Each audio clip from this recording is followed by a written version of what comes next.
squared away. Lawsuit. High knees. Go ahead. Or just straight questions. Straight questions.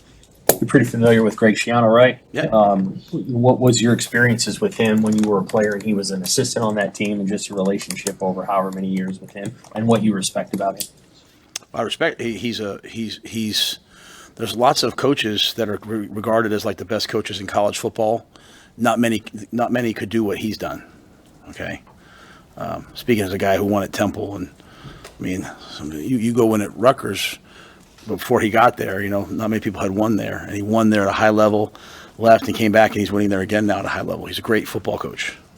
Point blank. He's just a great football coach. Great builder. He's elevated that entire university. I have the utmost respect for him. When he speaks, I listen. I just have a lot of respect for him.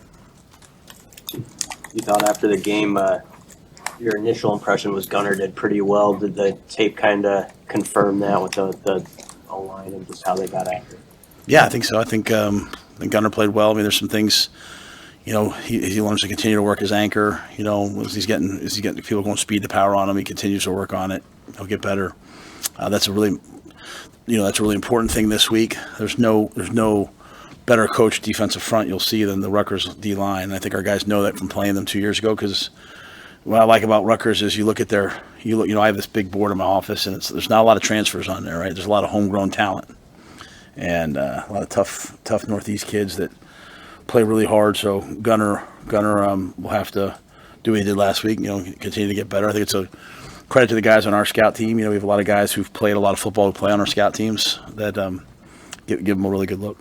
Javen made his debut on Saturday. Just how do you think he played after everything he's been doing last week? Yeah, Javen went in kind of in like a nickel and dime role. It was, when this first happened, we never thought he'd be able to play at this point. Dr.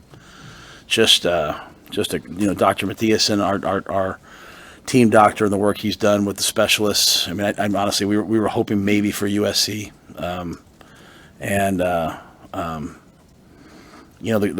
hard part about my job is I only get called in when it's the heartbreaking conversations. I'm not the position coach. I'm not there for the day-to-day good ones. I'm not always the fun guy, but I was there for that one with Javen and his father, and just like I was with Ramir last year when his season was over, and those things are heartbreaking. And so to see the joy on Javen's face to play was that was a moment that will stay with me for a while. And so, how did he play? Honestly, I'm not even sure that it necessarily even matters, to be quite honest, but he thought he played well.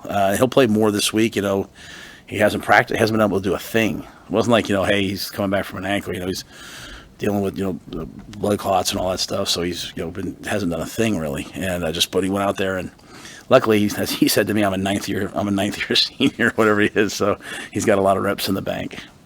Hey, Coach, Tommy Hill's status for the week, Stephon Thompson, Micah Mazuka. Do you have a personnel update on just some of those guys that weren't with you last? Yeah, Micah was suspended last game. He's reinstituted this week. That was kind of middle of the week that happened, so it wasn't something we were. I met with you guys. I wasn't anticipating that, to be quite honest with you. Stephon Thompson has a sprained foot, and he ran well today, so we're anticipating him practicing tomorrow. So I'll know more about that. And then Tommy went out like the NFL, like 2 hours before the game and worked out, and just didn't quite feel like he could go on it. Now he ran today and felt good, so I would anticipate Tommy having a chance to play this week. I think that'll be another, probably, be quite honest, game time decision. It's all the plantar fascia is all pain threshold, and it's not like, can you tough it out? I mean, I've seen guys miss a long time with it, so he's doing everything he can to play. So we'll see. Is Michael ready to run? Can he be back in the lineup? No, I wouldn't put him. I wouldn't start him. I mean, he was a backup before this happened, right? Like when he came out of the Colorado game, he was Toski was put ahead of him. So he's got. I love Micah. I'm working with him to make him the best he can be. You guys talk a lot about him, but he's a backup player for us. Coach, this is not asking you to criticize the refs, but what is the process that you guys go to as a staff to maybe send in certain plays weekly? Do you do that type of thing, or and what's the end result of that process? Yeah, you send them in. You send in, hey, is this a question? Is that questions you have? They'll send you back whether they agree or disagree. There's like a weekly tape that they send you that has points of emphasis from the week before. So I'm saying from the whole league, so you can kind of hear what's being said to the officials, and then if it's something that rises to a higher level, right? Maybe you get on the phone with somebody and say, hey, so like for me, because I got a penalty because I injected myself into the game, I made a call to figure out what I did right or wrong. Yeah, I mean it's just kind of like, hey, you send your plays in, you get them back, they tell you what they agree or disagree with, and you're trying to figure out as much as anything, as the rules change. Okay, can we do this? Can we not do this? Can we hit it? What used to be a great play is now a penalty sometimes, right? So can we do this? Can we not do that? Alex Bullock had a couple key blocks, including on that Ja'Cory Barney touchdown. Just what did you think of the impact he brought as a perimeter blocker? So Alex was one of the guys we talked about in the team meeting. We ran that play earlier in the game, and so they run with motion. So if you send a guy in jet motion, they chase him. And so last week, Oregon State had a ton of success handing the ball off. And really people, for 2 years, that's the kind of one of the things you try to do against Purdue's handoff jet sweeps, right?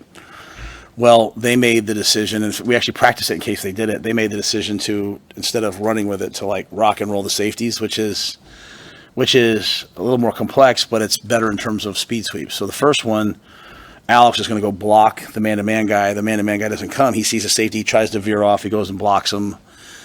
That misses it. It's a 4-yard gain. Now they get a 15-yard penalty for throwing his legs or whatever. So I yelled at Alex on the sideline. He was about ready to fight me.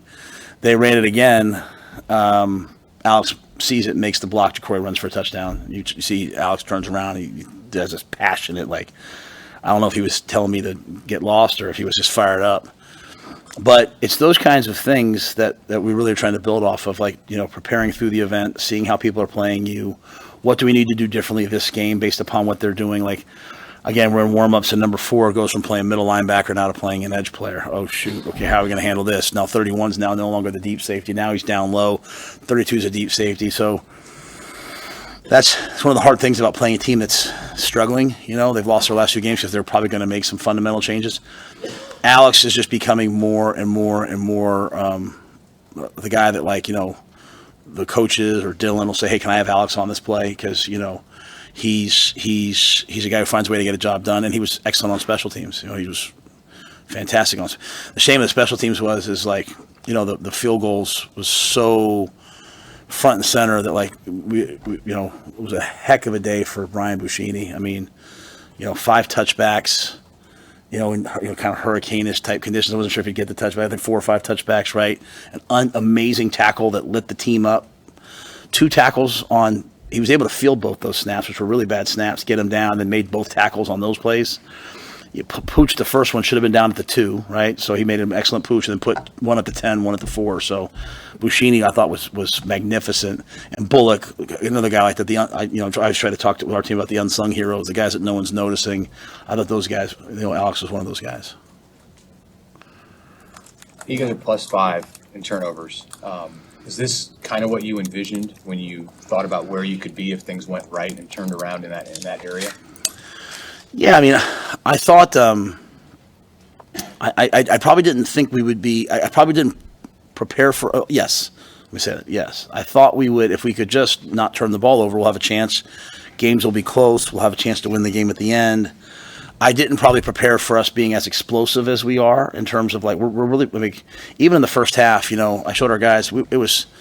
And forgive me for the numbers might be off. 32 plays for 210 yards in the first half. 27 plays for 208 yards in the second half. So it really wasn't like we weren't explosive. So what you're seeing, I think, is you're seeing other people now slow the game down, run the ball, try to bleed our defense, try to keep us off the field. And so what you could see is a young quarterback going out there being like, hey, I'm going to be extra aggressive because I'm only getting, we played 57 plays on offense. I'm not getting a lot of plays. But what I like about Dylan is he's checking the ball down. He's getting completions. He's moving the ball, and but yeah, I think that the turnover margin, I think we've won it in every game except one we tied it, right? And even the game we lost, we won the turnover margin. So I'd still love to see us get way more. Like, we have a couple sacks. Like, we have 5 sacks with no sack fumbles. That's not good enough.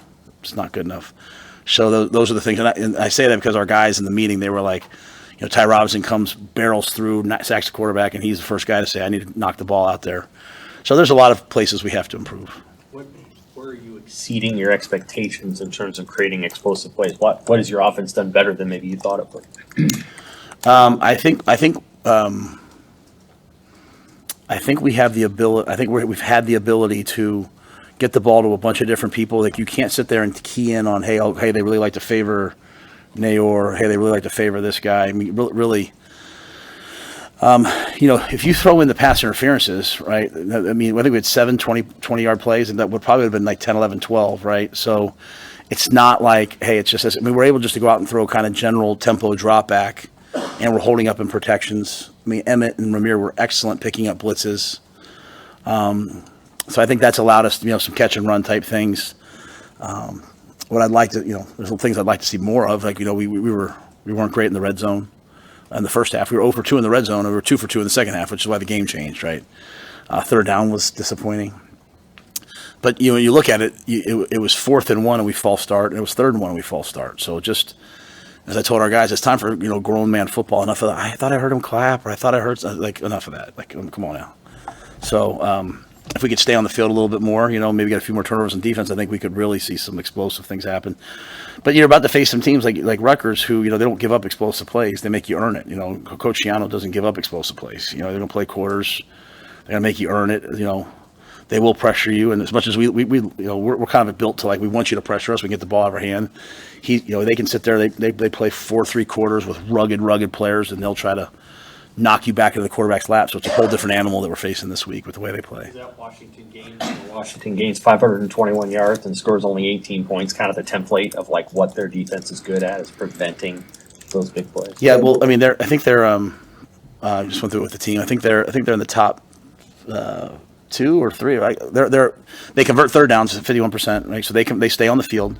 There are 33 minutes of time possession. You gave me the stat, Keith. They're top 10. Let's just say top 10. They're top 10 in red zone defense, right? So, Washington had a bunch of yards, but they were 1 for 5 touchdowns in the red zone.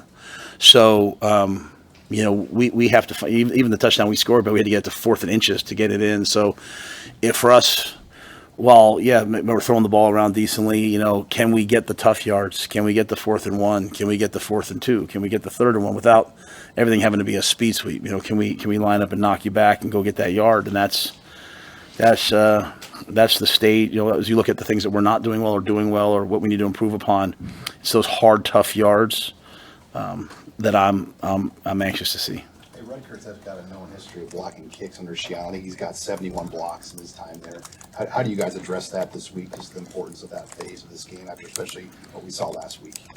Yeah, I'll just say this. Last week wasn't the field goal protection team. It was the snapper. I mean, like, if you're kicking a ball at like 1-5, operation time. I mean, to me, it's the snapper. If we practice so much on special teams, on field goal, on punt, all those things. If we have to start changing stuff now you have to. If there's a problem, you fix. But if we have to start changing things now, then we're panicked. I mean, we know what to do. And I mean this sincerely. Like, we know what to do, and we have the guys who can do it. They got to go do it.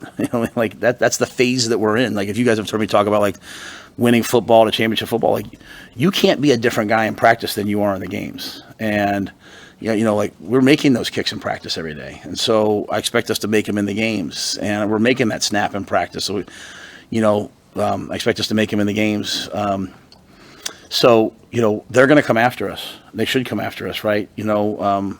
But, one thing we are doing, like, we went after the first punt. And if you go back to the last couple of games, the punters are getting the ball off against us in like 1.1, 1.2, and the balls are going 35, 40 yards or going out of bounds. Like, our punt rush team hasn't made the big play that everyone goes wow with, but the field is being tilted in our favor. Like, we're getting the ball at the 40-yard line. They're getting the ball at the 5. We're getting the ball at the 40.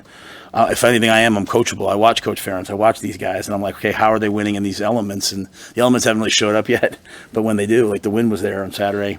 But yeah, they're going to come after us. We're going to, we got good players. They have to play well, and that's really been my message to the team is like, you can't all of a sudden now change who you are. You got to be who you are. You know, if you're fast, be fast. If you're tough, be tough. And, you know, do it against a really good Rutgers team. Did Sierra do well to arrive mid-summer and figure it out to get to where he is right now? Yeah, he's smart. I mean, at the end of the day, like if you're smart and you try, you have a chance. You know, some guys play football because they're talented. Some guys play football because they're football players. I don't know if that makes sense. like you somewhere along the way, like, you know, like some people lift weights because they're lifters. You know, some people run because they're runners, right? Like Sierra's a football guy. He's a football player. So he shows up and you're not pulling teeth. We have some guys who are really talented, but you're trying to get them to be a football player and they want to be everything else, right? Sierra's a football guy. He's played a ton of football at a high level at, USC. You know, the moment's not too big for him. He likes to compete. He had to learn kind of our way of doing things, our way of practice and all that, but he's a really, really good person. And so when you do correct him on something like, hey, here's what we expect, he does it. And then, I think John Butler's done a really good job. And then, Melvin and Adam DeMichael and Tariq help him, and they do a good job of getting people reps. And then if you go back to that game, we had Mario Buford in there playing in crucial times. We rotated more guys. Jeremiah Charles got real reps. So we wanted to get more people in the game so we would be fresh in the fourth. Dylan mentioned on the touchdown throw to Banks that he went from a double cadence to a silent count. Said there was noise and just a lot of different stuff going on that play. It was a third down. First road game. Is that he kind of talked about it nonchalantly, like he just did this. Is that kind of thing rare for a quarterback like him to do in that spot? I mean, I think the thing that we've done with Dylan is we've said, everything in life happens for a reason. I had a chance to work with a guy, Ben McAdoo, at the end of my Carolina time. It didn't work out for us. But Ben had been with McCarthy and all those guys in the Green Bay and the way they train you in Green Bay. And they start the year off, hey, here's our 4 or 5 man beaters. Here's our 0 beaters. Here's our cadences. And then you get a guy like Aaron Rodgers, you train him that way, and then pretty soon he has all the answers to the test when he's out there. And so I think what we've done with Dylan is, I've said it from day one, I think Steve asked me the first week, like, we're just, however we want Dylan to play when he's a junior, we're just trying to coach him that way now. And the same thing with Danny Kalen. So, here's your cadences, here's your checks, here's your audibles, here's your opportunities, there might be different things on different weeks, but even the right before the half, they brought 0 and he checked to a wheel route to Ramir and just missed Ramir. But we're living with those things. Like maybe we didn't want to do that. Maybe that was, we could have just won them. But we have coached them up and they've put the system in that's really, really, really high level stuff, because he can do high level stuff and he works at it. He reps at it. Like, I'm in my office today. He stops in my office. He's talking about things that they do and what, can I do this? Can I do that? So, I think he's rare, but I think the confidence the coaching staff has given to him to go do it. And then also I think that his preparation's like way, way, way over here. You talked about a growing team. Where do the 5th and 6th year guys fit into allowing that to happen? Yeah, well, I mean, they're growing too, because they're in territory they haven't been in before, right? And so, they haven't been 4-1, right? They haven't. I don't know how many road games they've won, right? They haven't done those things, and so it's this humble confidence to stand your ground, right, and not, be confident in the things that you're confident about, but also be humble to say, hey, what do we need to improve upon? So, can you come in this week? And can you have the same edge to you as you had last week about what do we need to get better at, while at the same time being confident, knowing, hey, I'm a good player. I have the right to. I've worked hard, and so a lot of those guys, I think they're all growing. I don't think it's age as much as it is just, hey, what does this take? What does this require? Like, you watch Purdue, and Purdue gives up. He gives up. I don't know how many yards he gave up to Notre Dame, but it was just a bad day, right? And then they give up, 300 some yards rushing to Oregon State. And I think, Sam asked me, I was like, well, we don't really have a running quarterback, and they're not going to. Your defensive head coach is not going to give up 200, 300 yards rushing 3 games in a row. He's just not going to do it, right? So they played man and left their guys on an island out there, and so we went out. We threw the go balls, and so I just think like our guys like learning like, hey, because we're winning a few games now, people are going to do different things against us, and I've got to get to the game. I've got to recognize what's happening in this game. It's not all this emotion beating our chest. It's like getting to the game and being like, what are they doing? Hey, this is a cover 2 game. Hey, this is this game. Hey, this is that game. And then them seeing the preparation, the things that we're working on and showing up. Like Barrett Liebentritt, I said this on the thing, he had the same play in practice that wasn't very good. We showed it to the whole team. He got in the game and he absolutely took out 2 guys, like you guys said. I hadn't seen that yet. So, hey, practice matters, practice matters. And the guy that he hit in practice was Marquise Buford, who's, 2 ACLs, bad shoulder, bad hip, bad neck, plays in every play, but yet he's out there in his black shirt, competing on a Tuesday, because that's what we do here. And so I think those older guys, them still being coachable, them still having a lot of say in things, like even some of the discipline issues that I'm dealing with, with guys on the team. I take those things to like the leadership council. Like, hey, how do you guys think we should handle this? I haven't done that in a long time, but I'm taking it to them because it matters, which is, to be quite fair. This is why I really don't want to talk. I don't want to talk about the guys that aren't doing things right. I want to talk about because I have so many guys who are doing things right. I know you have to ask about them. Trust me, I get your job. You just have, I sometimes you to see why I'm the way I am.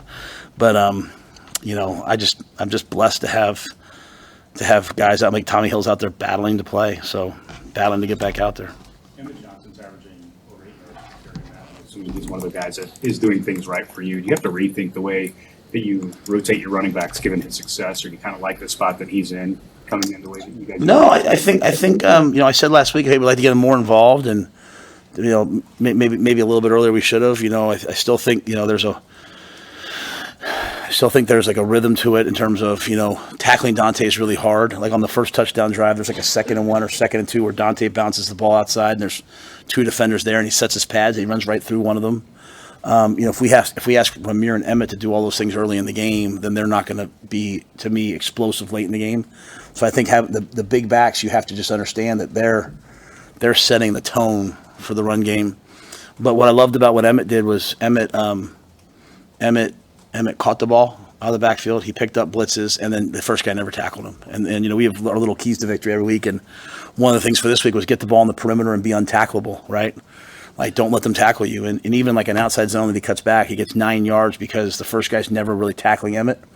And, it's like I said to Gabe Irvin, I'm watching Gabe in practice last week. Gabe came off a major injury. He's getting his swagger back. So I think we have 4. Ives is over. Ives can go in and play. So, but yeah, I like what Emmett did. And so Emmett deserves to keep playing. He was one of the guys we singled out out there just because he just did so many good things, and not maybe it wasn't one huge play. He certainly bailed me out after my penalty, which I appreciate. So I'm very grateful for that.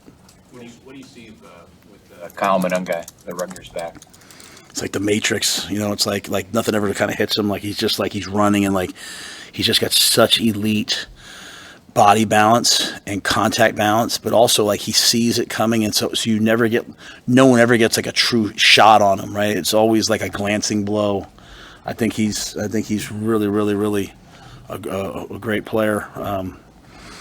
Their offensive line coach Pat Flaherty was was like my mentor when I was at New York. And one thing I know about Flats is like they're going to set their pads and come off the ball. They're going to be well coached. They're going to be physical. Like you watch their guys when the piles, there's a pile, their guys are come running in and diving into the pile and trying to knock it forward. And so that's the type of offense people have been playing against us. That bleeding, like, hey, we're going to get 3, 4, 5 yards, just stay on the field, try to wear you down. So that's be a heck of a challenge for us. And then he brings in the element, though, Mitch, of like, they had him backed up against Washington, and then 3 guys hit him, and you can run for, he can run for 60. So then when he gets tired, they can bring in, Sam Brown, and he's 227 pounds and an excellent back. So they've got 2 of the best backs we'll see. How do you think your defense is done handling that kind of style going at them, and how are they continuing to adjust? Well, I think we wouldn't have been pleased with it, in games 3 and 4. I think last game I thought we were better at it. There's still, with the way we play, with the amount of movement and pressure and all that stuff, there's a play's going to hit now and then because we're moving, right? Like, but I thought, holding the 52 yards rushing. They came in, they were averaging a lot more than that. And, we prepared so much for the outside zones. We knocked the outside zones out pretty quickly, and then it kind of became, hey, some of the downhill stuff. I think it was that first drive of the third quarter. the guys in the headset were like, hey, they're going to the Illinois plan. And so our guys on defense understanding like Illinois hasn't shown this, but now they're going to it against us. These guys haven't shown that. The Rutgers is a difficult run game for us because of the way they run the football. They run duo, they run it mid zone, they run the quarterback a great deal. And the quarterback might be coming out to throw RPOs, but he's an athletic player. We played against him in Minnesota, so it's a lot of really difficult challenges for us this week, and so. It'd be quite a test for our defense. What do you most appreciate about the way John Bullock is playing? I think I like the fact that like he's a fifth or sixth year player, whatever he is, and he just keeps getting better. Like we showed, that was Tampa 2. He's the will linebacker in Tampa 2 that he picked off versus 3-by-1, and it's like they ran that same play twice before, and it's like. He almost went to go get it. It's just like, and then finally just went and got it. And, while he's got, kind of go back to the earlier question, while he's a fifth year player, he's really played linebacker for about, 14 games. And last year we had Luke and Nick out there a bunch. He rotated a bunch. So, he's still a young player in terms of his development as a linebacker, but he gets better and better and better, right? He's always working on something. He's working on getting off blocks or striking or his blitz patterns or playing man. And so, if all of our team was like John in terms of the constant search for improvement, deliberate practice, you'd have a hard time losing because he's always trying to get better. And now he gets, hopefully he gets Stephon Thompson back this week. You get Javen Wright back's now in the mix playing for us again. Vincent Shavers is really stepping up, and a guy like John doesn't maybe have to play as many snaps, so his snaps he can make impact plays like he did. He's really affected the ball, Steve. Like you talk to him how many times now he's got his hand on the ball. 3 against Colorado, I think, maybe 1 against UNI. Last week he takes the ball away, rips the ball out. This week he picks the ball off. So we're talking about turnover margin, and we're saying, the defense is taking the ball. Really, he's taking the ball away, right? Even the play Tommy picked off. I talked. They went to throw the ball number 2. He rolled in the window, so Shedeur had to go outside to number 1. And he picked that ball off. So John's just done a lot of nuanced things. One or two more. Don Kinsu is going to be inducted into the Nebraska Athletics Hall of Fame this weekend. What memories do you have of him, maybe from afar at Nebraska or when you guys crossed paths in the NFL? I don't even want to think about when I crossed paths in the NFL. He was just so dominant. He was a Heisman candidate as a defensive player. The most dominant defensive player, really, if you think about it, in at least in my recent college history. And so, and what I love about Ndamukong is as dominant as he's been on the field in college, and then he shows philanthropy, giving back to his university, which you don't always see, right? And, the weight room's named after him because of him and his family's generous gift. And then you play against him in the NFL, and he's this vicious, amazing competitor. He was in Tampa Bay, and he's hard to block. Yet you look at the impact he's having on people, on young people, in terms of saving, in terms of investments, coming back, helping guys with NIL, in terms of how to manage their money. Like his purpose in life is about way more than just football. So I'm excited to have him back. I think it'll be great for our players. I'm hopeful that at some point he can come by. I know his weekend will be packed, but he can come visit with our guys. And it's really a great, powerful message when your players see that the best days of their lives are not their recruiting rankings. Or not, how they were drafted even. Each thing should be better than the next, and life after football should be the ultimate, right? And so Ndamukong comes in with a beautiful wife and great kids and doing amazing things, so tremendous role model for our players. all good? Last one. Coach, something on the topic, but maybe you've talked about it before, but your thoughts on what's going on in North Carolina with the storms? Yeah, I've had 2 stints of living in North Carolina, so when obviously I was in Charlotte and Carolina, and I have a lot of great friends there and people that we love. And so, our concern, our heart has been there. And when Julie and I first left, we were married for just a couple of years. We lived out in Western North Carolina and just out past Asheville and Cullowhee, where Western Carolina University is. Jarrett Washon, who's right over there, is one of my top guys. I coached him there, and all those wonderful people in all those small towns up through into Tennessee and down into Georgia. My heart is certainly with them. And, as someone who's been a part of a few of those kind of like the disasters, like, you see the absolute worst, and then sometimes you have a chance to also see the absolute best. People picking up and leaving their lives to run to help, and but it's sad, it's unfortunate, and I met so many wonderful people in both my stints in North Carolina, really in South Carolina, and my daughters still go to camp in Western North Carolina. So there's all these people that we care about. So yeah, we've been on the phone, we've been concerned, we've talked to people. Some people we haven't had a chance to talk to. Jarrett's family's still there, so we've been a little heavy-hearted over all that, and our hope is that the best part of man will step up at this time. So, all right, thanks, guys.